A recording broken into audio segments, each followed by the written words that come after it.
Sveiki visi, su jumis aš Life ir Salzu ir šiandien mes darysime serverio apžvalgą. Ir taip, mes esame JustCraft serveryje, taip. Ir gerai, pradėkime ant spawno. Čia spawnas, va. Adminas dar Maikas Paiš. Leikime gerai praleisti laiką. Gerai, čia taisyklės. Perskaitysite.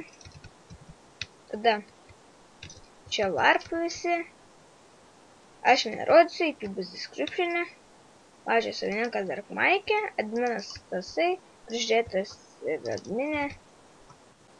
Taip, ir jau čia va, ką gali visos paslaugos, kas ką gali. Tai jo, šis megavipas. Jeigu pakviesite žmonių daug, gal 20-30 gausite vipą. Ar kažką panašus, tai jo. Va, JustCraft. Čia labai geri savininkai, prižiūrėtojai būna dropai, jeigu būna ten daugiau žmonių negu rekordas muša. Tarkim, 40-50. Čia rekordas muša tada.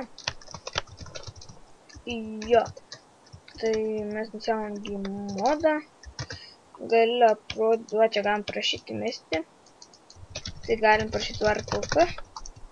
Aprodysiu PP. Ja, ir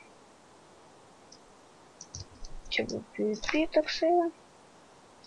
Čia norėjai, bet čia PP. Dabar warp 1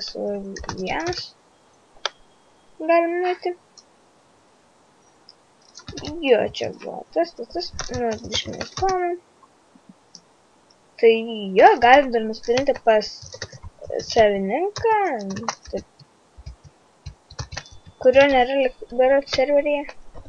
Taip, jo nėra serveryje, tai nesvarbu. Čia buvo kažkoks šiandien, neįsivaizduoju, kas čia. Tai grįžtame į spawną, dar pabaigiame rodyti ir... Ok. Tai va čia adminai, galite leisti laiką, čia kartuos viskas. Annual, čia... Tada čia kas... Parašom top didžiausias, tai jo, čia va, čia pilis, galim dar užlipti, pamatyti viską iš aukštai, tai va. Čia va, prižiūrėtojai ir savininkas, tai jo, čia šiukšlių dėžė, galim išmesti nereikalingus itemus. Tai jo, su jumis visą laiką buvau Aštuonis Gaming ir laukite šitą serverį, Life ir Salzu ir laukite šitą serverio epizodų, bus jų daug. Tai like, subscribe, comment ir share.